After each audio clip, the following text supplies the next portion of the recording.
tão veloz. Grandes populações, mudanças na tecnologia, na comunicação e novos hábitos. Mesmo diante de tantas transformações, a nossa ligação com os animais é cada vez mais forte. Nós, da MSD Saúde Animal, estamos sempre junto aos médicos veterinários e proprietários. Pesquisamos e desenvolvemos soluções para a saúde animal. Inovamos para proteger. MSD, a ciência para animais mais saudáveis. MSD é Merck Sharp Dohme. Olá pessoal, vamos falar um pouquinho sobre ceratoconjuntivite seca, popularmente chamado de olho seco. Eu sou Fabrício Mamed, especialista em oftalmologia veterinária, há 20 anos dedicado a essa profissão maravilhosa da oftalmologia. Eu sou formado em veterinária pela Universidade Federal de Uberlândia, mestrado pela Unesp de Botucatu, doutorado pela Unesp de Jabuticabal e atualmente sou sócio proprietário da Oftalmo Center Vetina, uma unidade de atendimento exclusivamente em oftalmologia veterinária em Ribeirão Preto, interior de São Paulo. Então, nós vamos falar de uma doença muito comum no nosso dia a dia, aqui no nosso dia a dia. Então, se a gente for falar da doença, eu preciso falar com vocês alguns números alarmantes, inclusive. Então, vamos começar do básico. Por exemplo, 50% de todas as casas hoje no Brasil tem pelo menos um pet nessa casa. E isso representa algo em torno de 139 milhões de pets, entre peixes, aves, cães, gatos, animais exóticos e todos. Entre eles, os cães representam 54 milhões de cães e 24 milhões de gatos. Pois é nesses números que a gente vai falar um pouquinho agora, juntando um pouco a casuística do olho seco. Então vamos lá, vamos falar de estatística, vamos falar de números. Animais doentes. A gente se basear na pesquisa americana dizendo que 20% de todos os animais que existem hoje no mundo, 20% deles estão doentes. Alguns deles têm algumas enfermidades, doenças, seja ela crônica ou aguda. As que mais se destacam, é claro, que são as alergias, as alterações de comportamento, junto com a doença do carrapato, que vem diminuindo ao longo dos anos, mas ainda é os top 3 doenças mais comuns, e a pele está dentro delas. Mas, vamos jogar para o nosso mundo, melhor para o meu mundo de oftalmologia. De todos os animais doentes hoje no mundo, 15% manifesta algum problema nos olhos. Seja um problema exclusivamente, como por exemplo uma úlcera de córnea, ou está concomitante a uma alteração sistêmica, como por exemplo catarata diabética. A diabetes gera catarata. Resumidamente, 15% dos animais estão com algum problema nos olhos. E é isso que a gente vai afunilar um pouco mais. Tá bom. Desses animais doentes com alterações nos olhos, a doença que a gente mais diagnostica no nosso serviço de oftalmologia veterinária é o olho seco. Seguida pela úlcera de córnea, seguida pelo glaucoma, seguido pela catarata. São essas doenças comuns do nosso dia a dia. E se a gente parar para pensar sobre o olho seco, 23% dos meus casos é o olho seco. Tá bom, o que isso representa no mercado então? Aí que está lá embaixo falando para a gente. Dados relevantes para nós. 1 em cada 150 cães tem olho seco. Essa é a estatística. Isso dá algo em torno de 360 mil cães com olho seco. E aí um outro dado. De cada um paciente que entra no hospital veterinário, de cada 30 animais que entram no hospital veterinário, um tem a doença chamada de olho seco. Então, são muitos animais que têm o olho seco. De cada 30 que você, veterinário, atende, um vai ter um problema relacionado ao ressecamento dos olhos. E é por isso que eu quero conversar bastante. E se a gente pensar sobre perda visual, o olho seco é a 4ª doença que mais leva a perda visual no mundo. Quem ganha é a catarata, sem sombra de dúvida. Depois vem o glaucoma, com as complicações, as úlceras de córnea, principalmente os casos de perfuração. E o olho seco é em 4º lugar a doença que mais leva à perda visual.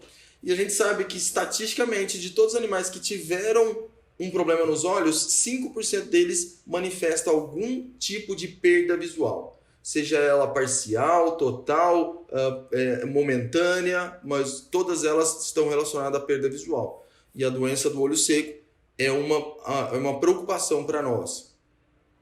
Tá bom. Aí, se a gente aumentar essa estatística melhor, se a gente pensar só nos animaizinhos braquicefálicos, essa estatística aumenta ainda mais para os casos de olho seco. Devido a essa exposição que o olho deles tem, esse piscar dos olhos prejudicado, aumenta muito o diagnóstico de olho seco. Então, a gente sabe que nessas raças, a úlcera de córnea é a doença mais comum, seguida pelo olho seco, e aqui que está o grande problema deles, a ceratite pigmentar, que é a chamada mancha preta nos olhos. Essa mancha preta é muito comum nos animais braquicefálicos e é ela que causa perda visual nos casos de ressecamento de olho seco. Tá? Então, falamos um pouquinho sobre estatística e agora eu vou dar o meu dado pessoal. Eu acredito que se o veterinário, o clínico geral, fizer um treinamento, uma capacitação focados para a oftalmologia veterinária, a gente consegue melhorar o diagnóstico de olho seco em 32%. Eu acredito, mais uma vez, que tem muito olho seco subdiagnosticado no mercado. É aquela história. Conjuntivite em cães é muito raro, mas é o diagnóstico mais comum que a gente pega no dia a dia. O diagnóstico vindo do veterinário generalista. E, portanto, ou seja, a conjuntivite é uma complicação do olho seco, do ressecamento. Então, se a gente fizer treinamento, capacitação, a gente consegue aumentar o número de animais diagnosticados com a doença, porque a doença está aí. Perfeito. Falamos de número, agora vamos fazer o aprimoramento da parte técnica mesmo. Vamos à prática. Antes de entrar na prática, vamos revisar um pouquinho. Vou falar para vocês o que eu vou falar de tecidos, de órgãos, de glândulas. Para começar, glândula lacrimal principal, que é essa aqui. Localizado, deixa eu desenhar aqui para vocês, aqui ó, glândula principal, ela é responsável por produção de 60% da lágrima. Então, é essa glândula que produz 60% da parte aquosa da lágrima. Adiantando para vocês, a lágrima é constituída por 3 camadas, camadas aquosa, mucosa e lipídica. A gente vai entrar em detalhes cada uma delas aqui. Essa glândula produz 40% da porção aquosa da lágrima. A outra glândula que produz o restante, os outros 40%, é a glândula principal, que está aqui, ó, localizada nessa região. É a tal da bolinha vermelhinha que dá ali o olho de cereja, que dá a protrusão da glândula da terceira. Ela produz 40% da lágrima. Ela faz uma diferença tremenda ali na produção lacrimal. Então, já adiantando, não devemos retirar essa glândula. Como outra estrutura importante para o olho seco são as células caliciformes conjuntivais. Essas células estão espalhadas pela conjuntiva e elas produzem a porção mucosa da lágrima. A porção mucosa da lágrima, portanto, é feita por essas células. A outra porção da lágrima é feita pelas glândulas de meibômios, que são essas aqui, ó. Cada pintinha dessa rosinha aqui nessa imagem, nós temos ao redor da pálpebra superior, inferior, todas essas regiões aqui tem essas glândulas. Essas glândulas meibômios e as tarsais, produzem a porção lipídica da lágrima. Então, constituindo aí pra gente a lágrima, o filme lacrimal. E a gente não pode deixar de falar, se a gente está falando de lubrificação do canalzinho de lágrima, que é isso aqui, ó. Ducto nasolacrimal, o inferior e o superior, os dois se juntam formando o saco conjuntival, que vai para a narina. Naturalmente, a glândula é produzida e ela tem que ser drenada. O piscar dos olhos faz a distribuição, mas leva toda essa lágrima para o focinho do paciente. Então, a drenagem da lágrima se dá dessa forma. Então, são esses os órgãos, os tecidos que nós vamos falar sobre olho seco. Agora, vamos entrar em detalhes que é importante para o entendimento, e é por isso que aqui é subdiagnosticado o olho seco. Vamos falar sobre lágrima. A lágrima ela é tão importante para a córnea que nós, especialistas, não chamamos apenas de lágrima. Nós chamamos ela de filme lacrimal pré-corneal. Esse filme é imprescindível para a nutrição da córnea. Vamos lá, vamos entender por quê. Se a gente pudesse cortar histologicamente a lágrima, ela vinha um corte histológico parecido com esse. Ou seja, a primeira camada é composta por lipídio, em outras palavras, é a camada externa dos olhos, é a camada cheia de gordura. Essa gordura está ali para evitar a evaporação da lágrima. A lágrima evapora, principalmente no ambiente seco. E, portanto, quando tem essa camada de película protetora, ela evita a evaporação. A segunda camada, e a das mais importantes, é a camada aquosa da lágrima, do qual é ali que está os nutrientes, os oxigênios, as células de defesa, as células imunoglobulinas que estão ali, é carreada para a superfície ocular para proteger a córnea. E a terceira e última camada é a mais profunda, é a que fica em contato direto com o tecido corneal propriamente dito. É a camada mucosa, é a porção mucínica da lágrima. Ela tem a função de aderir a parte aquosa com a córnea. Então ela tem umas energias positivas e negativas ali que mantém aderida essa córnea. Quando não tem muito muco na produção lacrimal, essa lágrima vai escorrer com mais facilidade. Então, está aqui a necessidade. Cada camada tem a sua necessidade. O equilíbrio entre elas é que gera uma lubrificação dos olhos excepcional para o paciente. Agora, quanto às funções, para que existe lágrima? A lágrima tem várias funções, vou destacar as principais aqui. A primeira delas é a proteção. A lágrima protege a córnea não no sentido mecânico, mas sim biologicamente, através das células de defesa do organismo. Antígeno e anticorpo, acontece ali todo dia essa briga. Então, ali que está a lágrima, é ela que carrega para a superfície ocular essas imunoglobulinas. Perfeito. A oxigenação da córnea também vem da lágrima. A córnea ela é transparente, por isso ela não tem vasos sanguíneos. O fato de não ter vasos sanguíneos precisa chegar nutrientes de alguma forma. São duas vias. A lágrima é uma delas e a segunda é de dentro dos olhos para fora, ou seja, é o humor aquoso, que é o líquido que preenche a porção dentro dos olhos. Esses dois líquidos, o humor aquoso e a lágrima, nutrem, levam oxigênio, levam nutrientes para a córnea. Portanto, a córnea ela só consegue viver com lágrima. É imprescindível que tenha lágrima ali no dia a dia para essa córnea sobreviver. Caso contrário, ela vai começar a entrar em inflamação, ela vai ficar inflamada. E a outra função da lágrima é que ela mantém a superfície lisa e uniforme. E aqui eu destaco a porção mucínica da lágrima, a porção de muco da lágrima. Então, quando a gente vê aquelas remelas, ou seja, as secreções oculares, ela tem um pouquinho de muco na composição dela junto com gordura. Esse constituinte, se não tiver a água para levar embora, a gente vai ver acumular secreção no cantinho do olho. Dependendo da gravidade, começa a alastrar secreção e a gente vai ver isso hoje.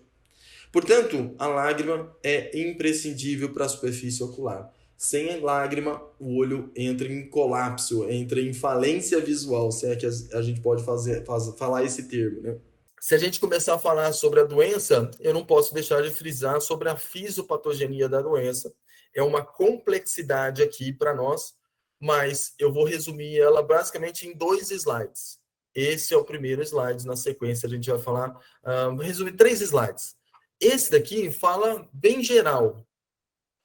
A ceratoconjuntivite seca, também chamada de olho seco, ela é uma deficiência lacrimal. Já começa por aí, mas eu entro em detalhes aqui. Ela pode ser qualitativa, quantitativa e pela má distribuição da lágrima. Popularmente sabe-se da quantidade de lágrima. Ela tem uma quantidade baixa de lágrima da olho seco. Mas a quantidade pode estar normal para alguns pacientes que têm qualidade de lágrima ruim, ou até mesmo aqueles pacientes que não distribuem a lágrima corretamente, como, por exemplo, paralisia facial. O animal não pisca os olhos e, com isso, tem uma má distribuição de lágrima. Todos eles levam ao olho seco. Como causa, nós temos várias causas. Uni ou multifatorial. Ou seja, pode ser uma causa imunológica, é mais comum, ou então nós temos outras causas. A viral, por exemplo, a viral é sinomose. Nutricional, medicamentosa, a própria atropina, colírio que a gente usa na nossa rotina, ela diminui a produção lacrimal. Então, tem várias causas, a gente vai entrar em detalhes, né, um esboço sobre essas causas daqui a pouco. Essa deficiência lacrimal gera o ressecamento da superfície ocular. Esse ressecamento gera o quê? A inflamação da córnea, da conjuntiva, manifestando aí as conjuntivites, as ceratites, a ceratoconjuntivite seca, podendo até levar à úlcera de córnea. E por último de todos, a consequência mais drástica, que é a perda visual. Então, uma das causas de perda visual nos animais é a ceratoconjuntivite seca no dia a dia, principalmente em cães. E olha lá, se a gente falar da etiologia do olho seco, então nós temos aqui como principal causa, nós temos a imunomediada, mas as consequências, as causas dessa doença, nós temos a causa neurogênica, por exemplo, paralisia do nervo facial, é um exemplo, o animal não pisca os olhos. Nós temos a viral, que é a sinomose, nós temos a medicamentosa, por exemplo, a atropina, colírio. A traumática, se o animal tomar uma pancada, mordedura, briga no olho, o olho saltado para fora, pode levar ao olho seco. E a atrogênica é a terceira principal causa, ou seja, aquela paciente que foi retirada a glândula da terceira pálpebra, e isso, né, em hipótese nenhuma, deve ser indicada essa retirada cirúrgica. Existem os animais predispostos, como, por exemplo, os braquicefálicos. Esses animaizinhos que têm um olho muito saltado é uma predisposição a ter olho seco. E a mais comum deles, que é a imunológica, a imunomediada. É nessa que a gente vai frisar a nossa abordagem hoje, porque ela representa quase que 80% dos casos de olho seco. E, portanto, esse slide vai falar bem resumido sobre a ceratoconjuntivite seca imunomediada. Portanto, ela é uma das causas mais comuns entre os cães. Ela é subdiagnosticada entre os veterinários, a gente sabe disso porque chega para nós, o animalzinho já tem um histórico de olho seco, de ressecamento, mas quando chega para nós, está com aquela úlcera, é o caso mais grave, mais avançado da doença, e que, na verdade, esse animalzinho já manifestava a doença há muito tempo. A gente vai ver algumas imagens desses pacientes daqui a pouco. Essa doença possui excelente resposta terapêutica, e aqui que vai o trabalho em conjunto com o veterinário generalista. Se a gente tiver um diagnóstico mais preciso no início da doença, a gente tem uma longevidade da visão por mais tempo, porque essa doença não tem cura, mas tem uma excelente resposta terapêutica. Como é que funciona ali? Como é que acontece essa doença imunomediada? É o sistema imunológico responsável pela inflamação da glândula. Para ser mais exato, são as células T responsáveis por essa inflamação. Então, nos exames histopatológicos, identificaram que tinha muita quantidade de células T dentro da glândula lacrimal. E é ela que agride essa glândula. Como ela começa a agredir, gera uma inflamação crônica nessas glândulas. Essa inflamação crônica, muito tempo inflamada, gera uma fibrose na glândula lacrimal. Em outras palavras, só para entendimento, a inflamação gera fibrose. Como assim? As células produtoras de lágrima, elas param de produzir lágrima para se defender. E com isso, o tecido de cicatrização vai comendo, vai matando essas células. Dessa forma, não fica células nenhuma viável para produzir lágrima. Então, é por isso que essa doença ela é progressiva. Ela vai piorando ao longo da jornada e quanto mais tempo vai passando sem um tratamento, piores são os resultados terapêuticos. Se eu pegar um paciente hoje, né, que animal, vamos supor, tem 5 anos de idade, com diagnóstico hoje de olho seco inicial, ele vai ter uma longevidade excelente para o resto da vida. Ele vai ter uma visão boa para o resto da vida fazendo o tratamento. Mas, se eu subdiagnosticar e vai deixando, e vai empurrando o mal com a barriga, vamos falar assim, bem popular, essa doença, 2 anos depois, perde a visão. E aí nós, oftalmologista veterinário, nós temos dificuldade de devolver a visão para esse paciente e até mesmo dificuldade para tratar, para estimular a produção de lágrima. Então, esse é um alerta que eu dou para vocês. Cuidado com o olho seco. Nessa fase, então, a doença, a superfície ocular fica seca e inflamada. Essa secura prejudica a córnea, porque além de inflamada e seca, ela fica rugosa e, portanto, quebradiça. Como assim rugosa? Ela fica toda irregular e o piscar dos olhos, ou seja, o atrito da pálpebra no olho, gera machucado, gera aquelas úlceras. E aí já está na fase mais avançada da doença. Para diminuir o sofrimento, o organismo gera uma camada pigmentar sobre a córnea. Então, gera inflamação, que gera tecido abrasivo ali, muitas feridas, e aí para proteger o organismo lança mão de uma mancha preta, que é a ceratite pigmentar. São vários pigmentos pretos na superfície dos olhos, que é uma forma de se defender que o organismo criou. Só que essa mancha preta vai perdendo a visão. E aí que está o problema. São fases mais avançadas dessa doença em si. Tá? Perfeito. Agora vamos pôr a mão na massa. Ou seja, vamos falar de sinais clínicos. Primeira forma de você suspeitar de uma doença de olho seco é pelos sinais clínicos. Quais sinais clínicos que os animaizinhos manifestam para a gente suspeitar que ele tem a doença? Porque primeiro vem a suspeita, depois vem os testes para confirmar, para aí sim a gente fazer o diagnóstico, para fazer um tratamento adequado. Primeiro sinal clínico. Então, nós vamos passar por uma jornada, um caminho relacionado aos sinais clínicos. O mais comum, sem sombra de dúvida, é a presença de secreção. Ter secreção nos olhos já me remete que 80% de chance de ter olho seco. Então, como é que a gente observa? Olha aqui, esse paciente cheio de secreção, secreção em canto medial. Então, esses são os sinais clássicos de olho seco. Eu vou aproveitar essa imagem já para mostrar para vocês outros sinais clínicos que a gente fala pontualmente de cada um, mas nesse paciente a gente já está observando hiperemia conjuntival aqui em cima. Repara nesses vasos sanguíneos, olha quanto vasos sanguíneos tem aqui, ó. Tudo isso remete à inflamação crônica. Então, tudo isso relacionado ao olho seco. E outra coisa, repare no fosco que tá. Falta brilho esse animalzinho. Então, tudo isso me lembra a fase inicial do olho seco. Outros sinais clínicos para nós. Além da secreção, o desconforto ocular, chamado cientificamente de blefarospasma. O que é isso? É o desconforto, é a dor do animalzinho, ele mantém o olho meio que cerrado, fechadinho, manifestando desconforto, dor. Então, seja, a presença de um cisco, que é a sensação na fase aguda do animalzinho, faz com que ele se proteja, ele feche o olho, porque aí arde menos. Então, esse é o sinal de blefarospasma. Outro sinal, a hiperemia conjuntival ao olho vermelho. Como assim olho vermelho? Dependendo da fase, o vermelho oscila. Repara que a hiperemia conjuntival aqui está discreta, não está tão intensa. Por quê? Porque esse animal já está na fase crônica. Como que eu sei disso? Fase crônica é, olha o quanto de pigmento que tem essa superfície ocular. Está cheio de pigmento, isso para mim já me remete à cronicidade. Esse animal já está pelo menos um ano com a doença instalada. Aproveitando essa mesma imagem, repare na secreção. Olha o quanto de secreção tem no canto medial.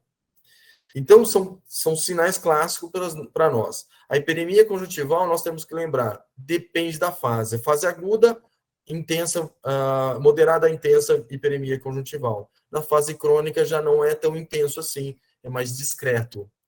Outro sinal para nós é a presença dos vasos sanguíneos. Então, já falei para vocês anteriormente, mas repare nesse paciente, olha o tanto de vasos sanguíneos que está invadindo a córnea. A córnea, ela é totalmente transparente. Não pode ter nada na frente da córnea. A córnea, o segredo da córnea é o seguinte, quanto menos você está vendo a córnea, melhor a córnea está. Porque a córnea saudável, ela é transparente. E aqui, esse paciente, além dos vasos sanguíneos, a gente nota uma opacidade, que é a inflamação dessa córnea.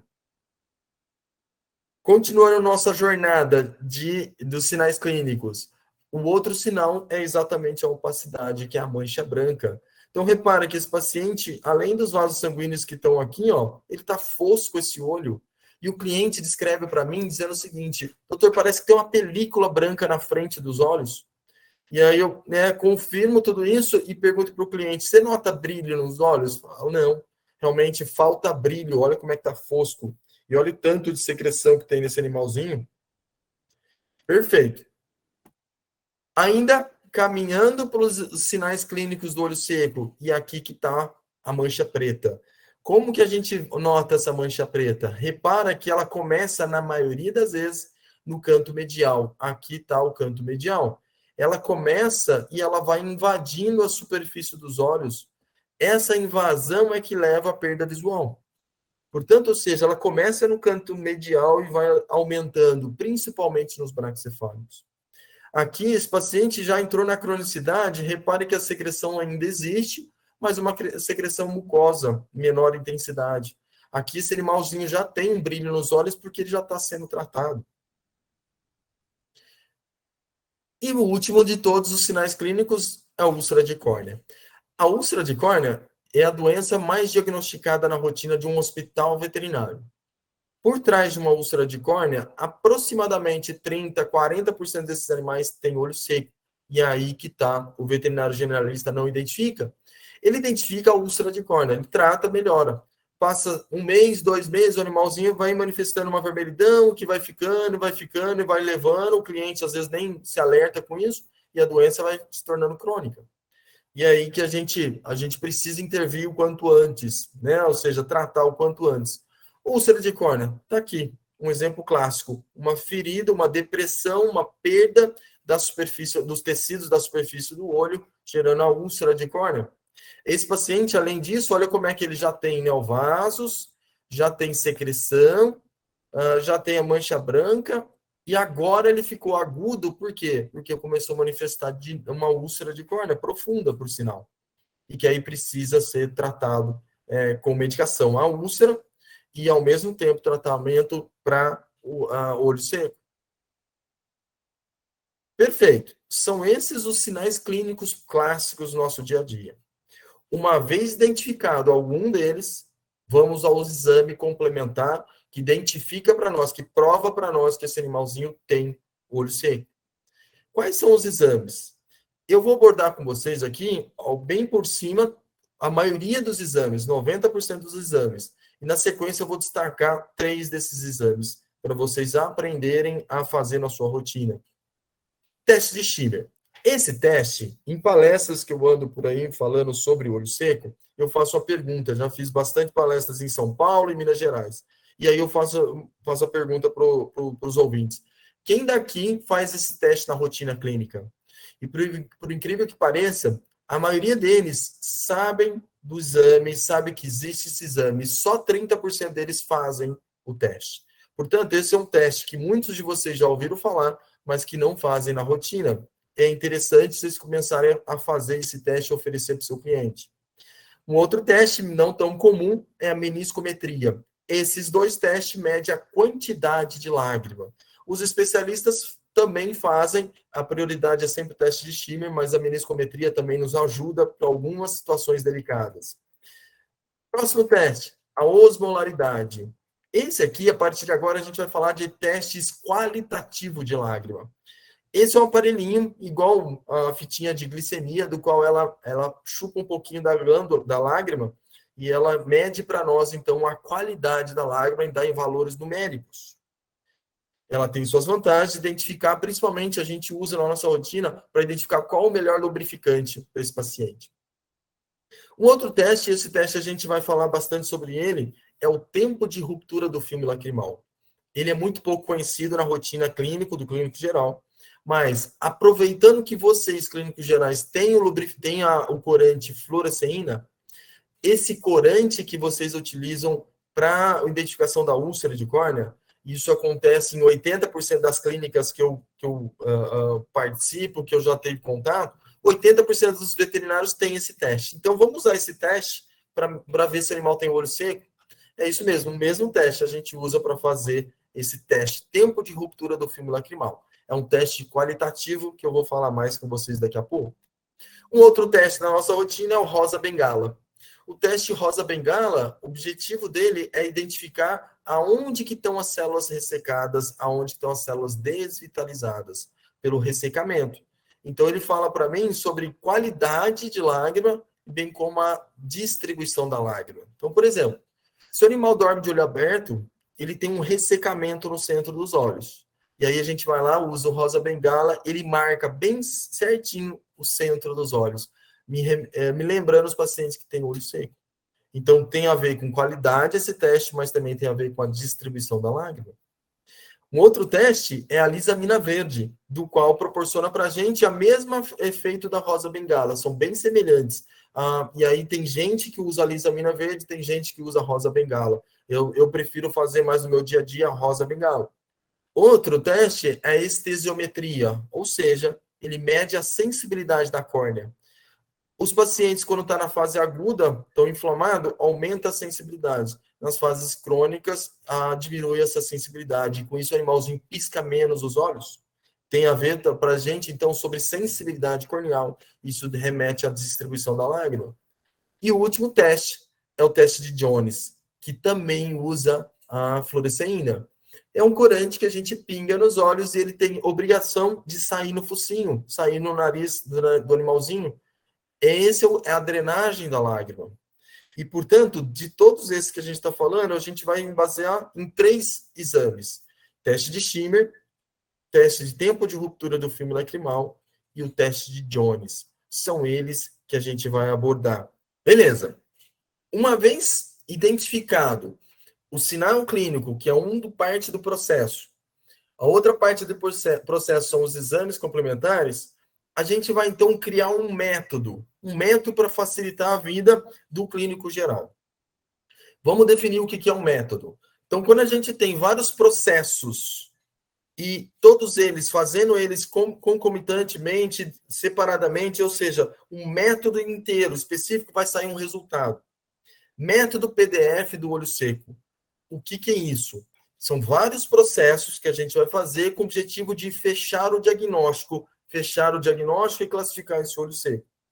Esse método foi baseado, eu que tive a audácia de colocar ele como PDF com o objetivo seguinte, são as iniciais de cada processo.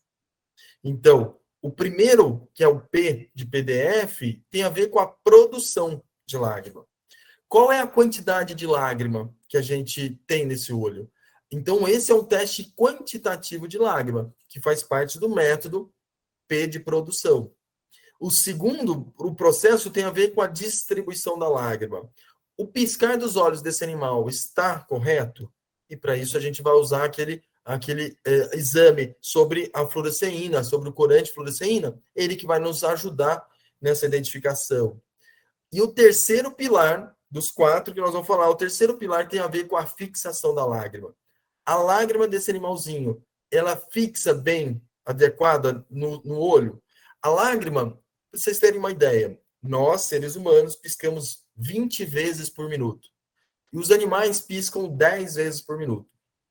A diferença é normal isso, 20 para nós e 10 para eles, é absolutamente normal. A diferença está na fixação da lágrima. A lágrima dos animais deveria fixar mais do que a nossa lágrima. E é isso que não acontece nos braquicefálicos. Por isso que essa raça tem uma predisposição maior. E o quarto pilar, então, desse método tem a ver com o escoamento da lágrima, a drenagem da lágrima. A lágrima está indo para o lugar certo? Ela está correndo para o focinho? Será que ela não está estancada, não está saindo para fora? Então, são esses 4 métodos que nós vamos usar para ajudar no diagnóstico. O método PDF do olho seco. Vamos falar um pouco mais desse método.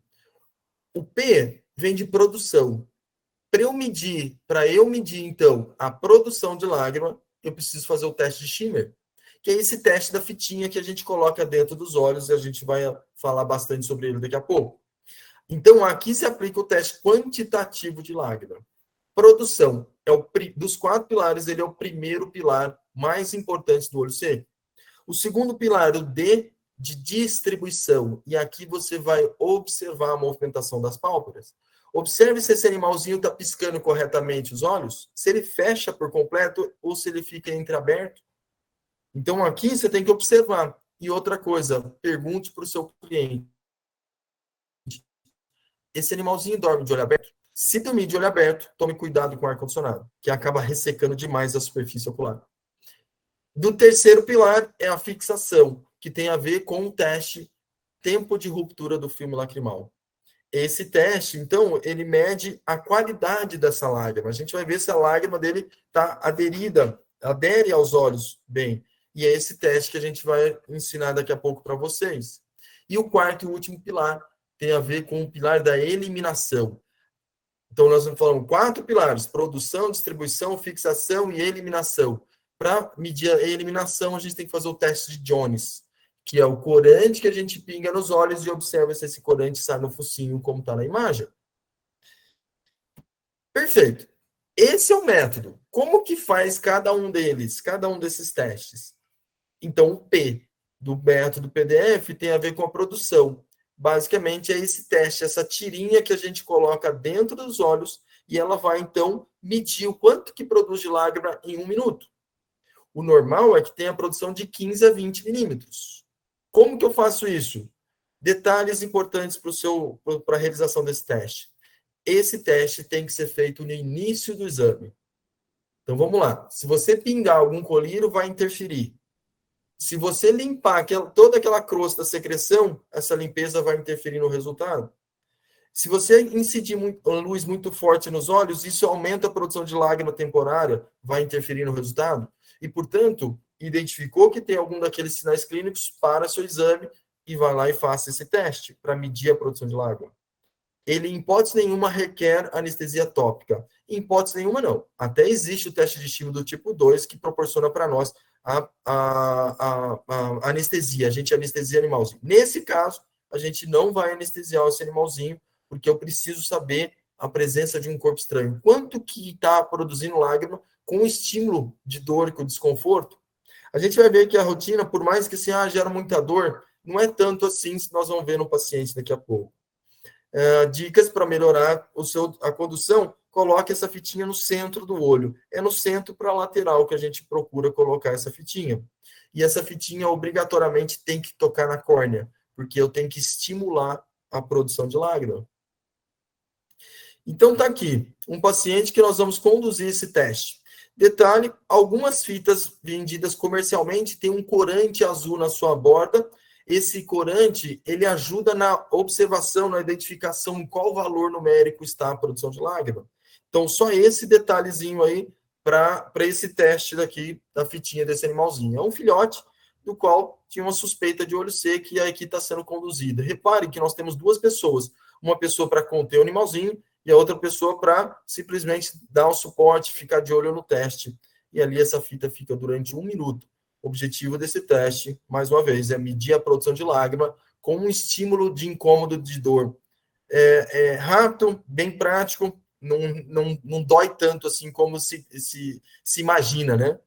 Se a gente continuar no método, o método do PDF, o D tem a ver com a distribuição da lágrima. E aqui, felizmente, a gente tem uma linda imagem de um gatinho que fechou um dos olhos adequadamente, mas o outro não. Ele está entreaberto. Então, é isso mesmo. Observe o piscar dos olhos. Verifique se há o fechamento por completo das pálpebras. E um detalhe importante sobre distribuição tem a ver com dormir de olho aberto. Pergunte para o seu proprietário, para o seu tutor, para o responsável do animalzinho, se ele dorme de olho aberto. Isso é um fator importante para nós. Então, vamos ver esse paciente. Vamos ver as imagens e repare quantas vezes ele pisca com fechamento por completo. 1 vez, 2 vezes, 3 vezes. Esse animalzinho pisca 3 vezes os olhos e nenhuma delas fecha. Não fecha, e aí repare que no centro desse olho, olha aqui, tem uma ceratite por ressecamento.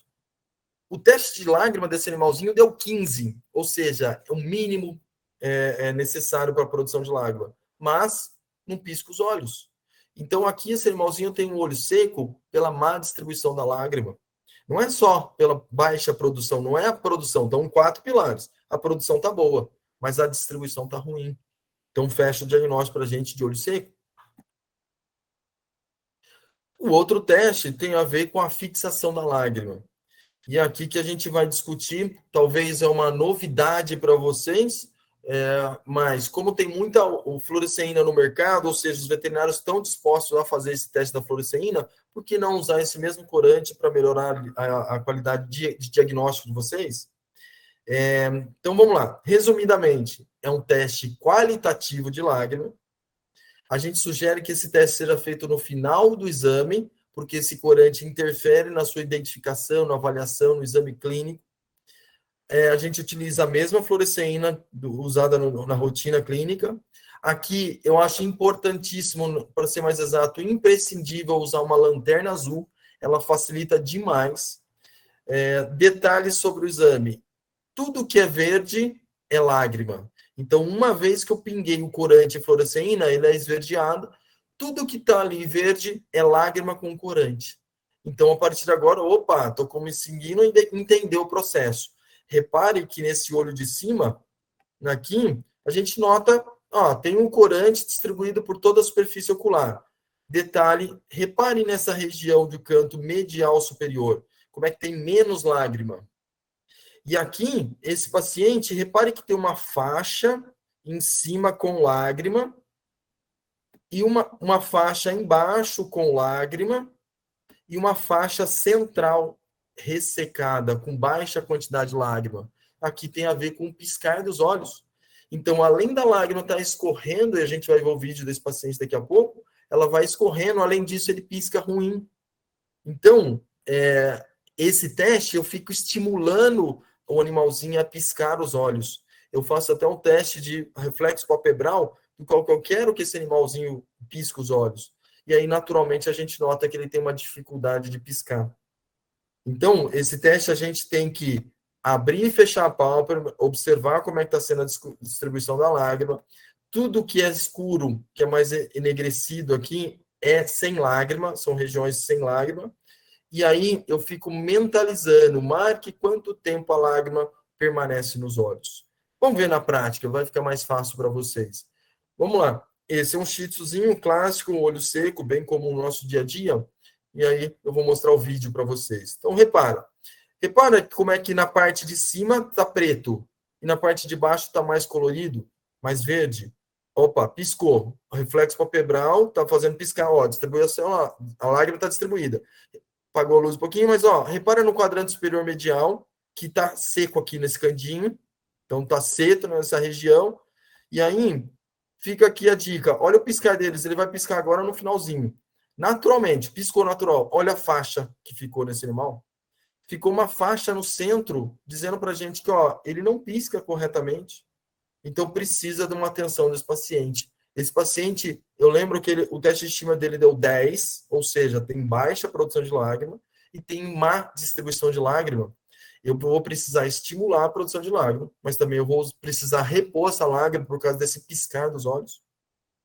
E o quarto e último pilar da lágrima, que é importante, é a eliminação da lágrima. Ou seja, a drenagem. Para eu entender sobre drenagem, para eu identificar se a drenagem está boa, a gente também usa o mesmo corante. Pinga nos olhos e obrigatoriamente ele tem que sair na narina. Então tá aqui, esse paciente, o exemplo clássico. Pingamos nos 2 olhos e apenas um olho teve o problema. Esse animalzinho tem aquela lágrima ácida, que é popularmente chamada de lágrima ácida, mas nesse caso era obstrução do canalzinho lacrimal de um dos olhos. Então, se a gente identificou que a drenagem da lágrima estava ruim. Bom, esse teste, então, a gente precisa da fluoresceína e a gente vai observar em até 2 minutos se essa lágrima, se esse corante vai sair no focinho. Basicamente, assim o teste. Então, é aquela sequência. Faz o teste de shimmer, mede quanto tem de lágrima. Faz a fluoresceína, vê o teste de fixação da lágrima. E nesse mesmo teste, a gente observa o piscar dos olhos. E, por último de todos, se a drenagem da lágrima está adequada. Uma vez feito identificou os sinais clínicos, mostrou através dos exames que tem olho seco, então, e a gente consegue até classificar esse olho seco, uma vez feito tudo isso, a gente pode até falar de fases do olho seco. As fases iniciais, aguda, crônica, o que eu vou destacar para vocês aqui é a fase baseada nas manchas pretas, porque aqui que vai um alerta para vocês veterinários. É o seguinte, na fase inicial do olho seco, a gente nota que nós temos aqui a mancha pretinha no canto medial do olho. Até aí tudo bem, é o início da doença, não gera desconforto, não gera dor, não gera perda visual. Mas, com o passar do tempo, esse olho seco vai piorando e a mancha preta vai aumentando. Então, é aqui a fase 2. Ela ainda não tá manifestando perda visual, mas na fase 2 já começou a ter uma penumbrazinha na frente da visão. A fase 3, os clientes já relatam dificuldade visual noturna, principalmente na penumbra. Esse animalzinho já tem a mancha preta invadindo os olhos. Essa mancha preta realmente nos lembra que já é a fase crônica da doença. E a última fase, baseada nas manchas, é aqui que está o perigo. A ceratite pigmentar, ou seja, a mancha preta nos olhos, ela se alastrou para o olho todo. Só que além de se alastrar no olho todo, ela começa a ficar mais intensa, ela começa a aprofundar nas camadas da córnea. E quando começa a aprofundar, fica mais difícil o tratamento, porque além do olho seco estar mais grave, a mancha preta não sai com tanta facilidade. E por falar em sair, essas manchas têm cura? Tem cirurgia. Nas fases iniciais é criocirurgia. Eu vou lá, congelo essas manchas saem em 15 dias, 30 dias elas saem. Agora, nessa fase 4, eu já tenho que fazer cirurgia um pouco mais drástica, porque a criocirurgia, ela descama a superfície dos olhos. Já nessa fase, não vai adiantar eu só fazer o descamamento das camadas iniciais da córnea, eu tenho que fazer uma retirada das várias camadas da córnea, de 2 camadas, epitélio e estroma da córnea. Aí envolve cirurgias, tem risco de perfuração no pós-operatório. E, portanto, aqui que eu faço um alerta. A sociedade, de uma maneira geral, já sabe que mancha branca nos olhos tem a ver com catarata, que tem a ver com perda visual. As pessoas já sabem isso através da oftalmologia humana. Também já sabe que mancha vermelha nos olhos, ou seja, o olho vermelho remete à inflamação que gera, procura um profissional. E aqui que eu trago o alerta para vocês. Mancha preta também é tão grave quanto o olho vermelho, tão grave quanto a mancha branca. A mancha preta, o ingrato dela é que ela não gera dor, não gera inflamação, mas ela vai culminando na perda visual. Em outras palavras, o que eu quero alertar, a mancha preta, assim como o olho vermelho, assim como a mancha branca, são avisos importantes para manter a visão dos animaizinhos.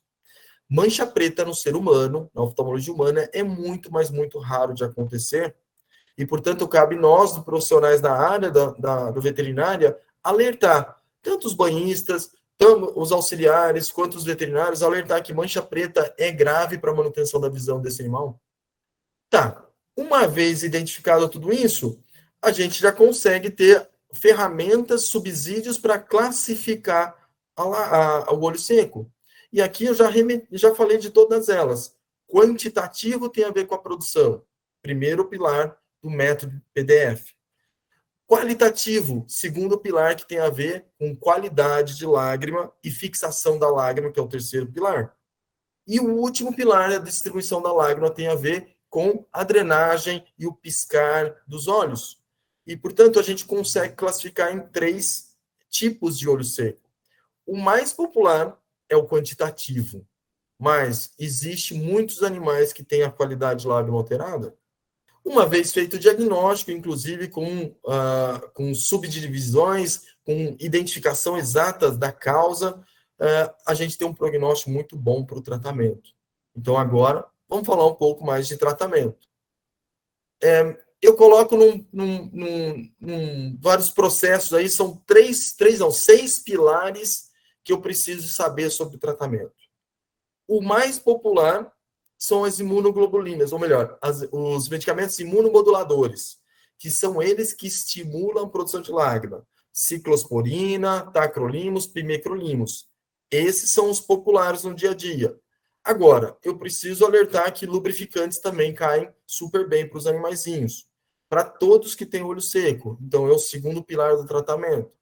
O terceiro pilar são a utilização de anti-inflamatórios por algum período, nas fases iniciais, nas fases agudas, a gente usa para tirar um animalzinho da crise de olho seco. Então, eu uso aí 1 semana, 15 dias de anti-inflamatórios para tirar a crise. Uso também antibiótico para matar um pouquinho de bactéria, se é que tem bactéria ali. Nem todos os pacientes têm bactéria. O outro pilar tem a ver com ácidos graxos, ou seja, a gente precisa utilizar precisa não, é bem-vindo o uso do ácido graxo para melhorar a qualidade de lágrima. E o último de todos tem a ver com cirurgias, ou seja, tem algumas abordagens cirúrgicas que é interessante para o paciente que tem olho seco. Vamos lá, vamos entrar em detalhes cada um deles. E aqui eu já começo a falar nas imunoglobulinas, as imunomoduladores, que é a ciclosporina. A ciclosporina, ela foi isolada na década de 70. É o medicamento mais antigo que nós temos no mercado para essa finalidade. Ela é a única dos imunomoduladores, é a única autorizada pelo FDA americano. Isso já foi autorizado ao uso no uso veterinário há mais de 30 anos, para ser exato, algo de em torno de 32 anos. Eles são classificados como imunoestimulante, ou seja, estimula a produção de lágrima. Tem ação anti-inflamatória, pequena ação anti-inflamatória, não comparado com um corticoide, por exemplo, mas ela tem ação anti-inflamatória. Já existe um enorme número de animais que já foram tratados para isso, e o resultado, a alta quantidade de animais que respondem ao tratamento ainda é bom, mesmo em concentrações baixas da droga. A vantagem nossa para a veterinária, ele tem pouco efeito colateral nos animais, é um produto industrializado. Existe produto industrializado que é o Optimune, que é o exemplo clássico que a gente está colocando aqui. Ele é um produto que é um produto industrializado e, portanto, nós temos um respaldo veterinário, ou seja, sabe aquele negócio? Assim, cada um de nós temos quando a gente vai usar um produto, a gente tem que provar que ele é bom. Se tem um laboratório que já usa, que já manipula o produto, que já comercializa, a gente já tem um respaldo por trás, já tem estudos, inúmeros estudos dizendo a viabilidade dele, diferente das outras medicamentos imunomoduladores. A validade desse produto é excelente, né? Ou seja, tem uma validade longa. Não é por ser os outros manipulados que tem no mercado, é tudo uma questão de validade curta, então isso dificulta no dia a dia do proprietário. E não há substituto na farmácia humana. Na farmácia humana, o que tem no mercado é muito baixo a sua concentração e não faz nem cócega no olho dos animais. E, portanto, a gente gosta demais, a minha primeira escolha sempre foi a ciclosporina. Basta utilizar 1 centímetro da pomada até 2 vezes, de 1 a 2 vezes ao dia, em cada um dos olhos desse animal afetado.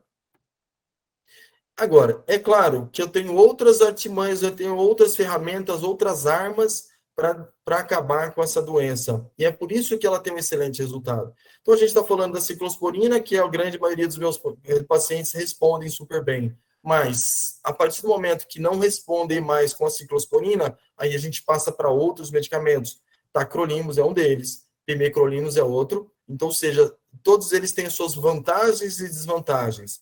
Então, eu recomendo, assim, da minha hipótese clínica, prioritariamente ciclosporina, porque já tem comprovação científica, já tem FDA aprovado, é um produto veterinário com excelentes resultados. Os demais não têm aprovação do FDA. Se a gente entrar para o outro pilar, lubrificantes, aí a gente entra um arsenal, tem um monte de medicamento no mercado. Vou trazer para vocês alguns deles, e eu vou destacar essa última fileira aqui embaixo. Destacar aqui, Essa última fileira aqui, ela que é a mais importante para diferenciar.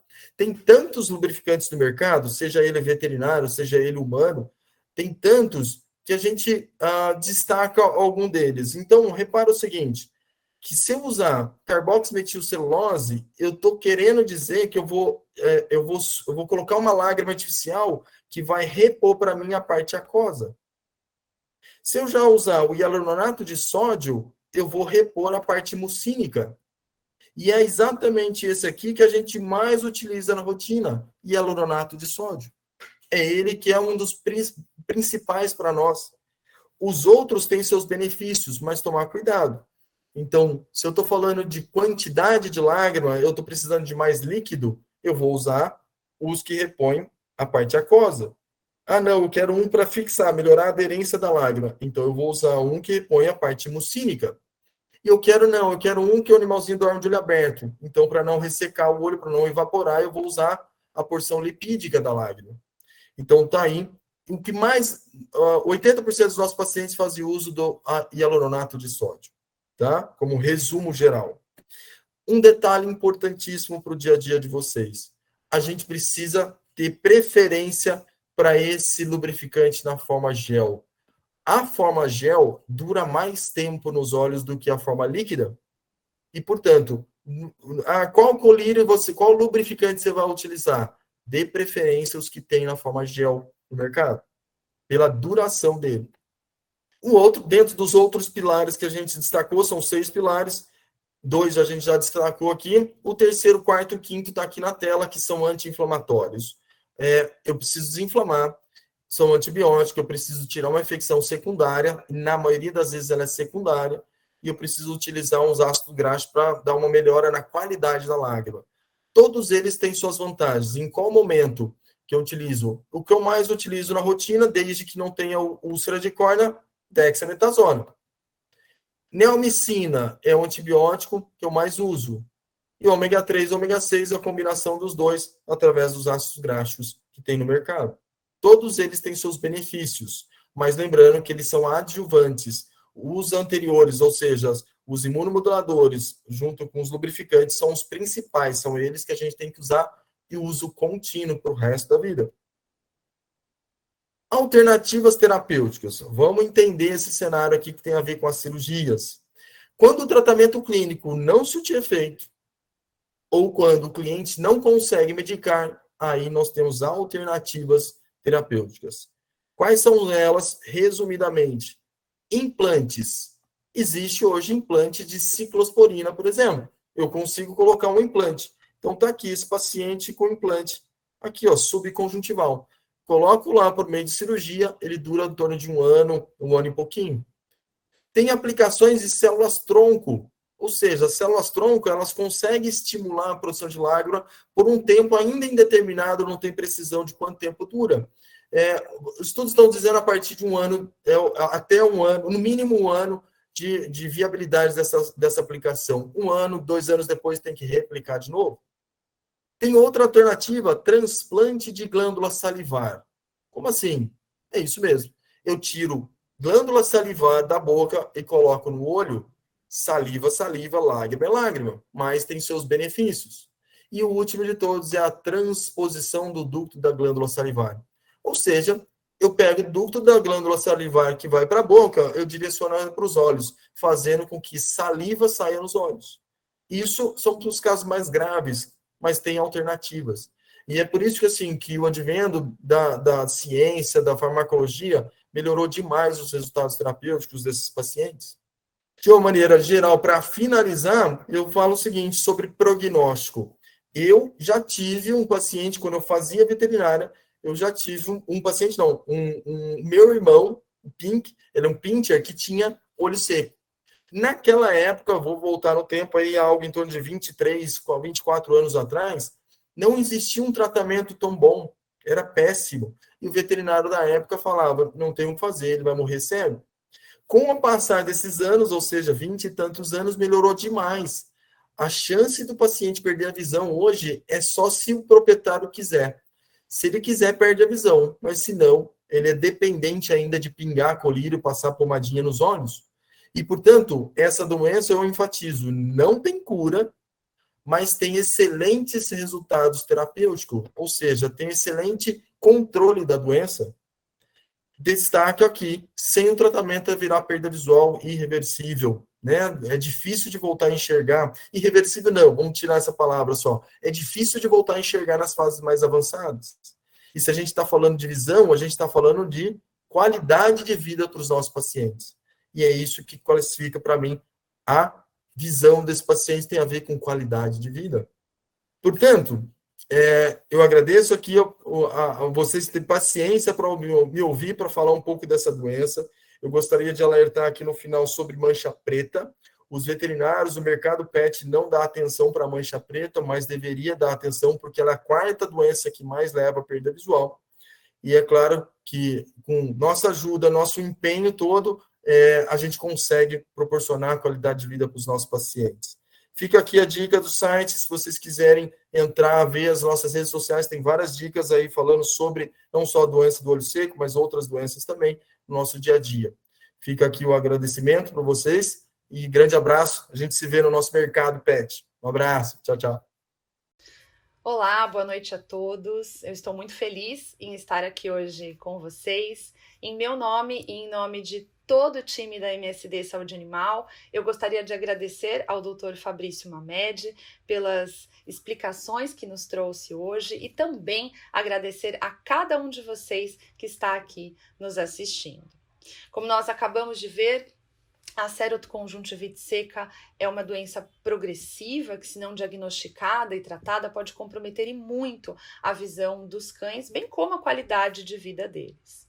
Nos próximos minutos, eu gostaria de apresentar a vocês o Optimune, a pomada oftálmica da MSD Saúde Animal, indicada para o tratamento dessa enfermidade nos cães. Optimune possui em sua composição a ciclosporina A 0,2%, um imunodepressor não citotóxico que atua de maneira inibitória nos primeiros estágios da sensibilização antigênica e na subsequente proliferação dos linfócitos T. Com a utilização do produto, nós esperamos 3 efeitos. O efeito imunomodulador, onde eu tenho a redução da resposta imunológica, proporcionando o aumento da produção lacrimal, o efeito lacrimomimético, ou seja, de mimetizar a lágrima, auxiliando na lubrificação ocular, e o efeito anti-inflamatório, importante para que haja recuperação das lesões existentes na superfície ocular. A combinação desses fatores é fundamental para evitar a progressão da doença. E como o produto deve ser utilizado? Nós indicamos que seja feita a limpeza dos olhos com solução não irritante. A remoção de crostas e sujidades permite o maior contato do produto com a superfície ocular e, consequentemente, uma melhor ação. Deve ser feita a aplicação de 1 centímetro de pomada no saco conjuntival inferior do olho afetado e essa administração deve ser feita a cada 12 horas. Normalmente, um tubo de Optimune de 3,5 gramas proporciona um tratamento de 50 dias, considerando um acometimento bilateral. Além disso, vale reforçar que nós podemos utilizar outras medicações de forma concomitante, não há interferência na cicatrização de úlceras de córnea e também não há interferência na vacinação. Finalizando, nós trazemos para vocês dados de eficácia. Um estudo foi conduzido nos Estados Unidos com 125 cães para avaliar a resposta terapêutica ao longo de 84 dias de utilização do produto. Foram feitos exames clínicos e o teste de Schirmer com 7, 21, 42 e 84 dias de utilização. E os resultados mostraram que nós já tínhamos uma boa resposta terapêutica entre 7 e 21 dias após o tratamento. Eu finalizo reforçando mais uma vez a importância do diagnóstico e tratamento dessa enfermidade. Muito obrigada, nós estamos sempre à disposição.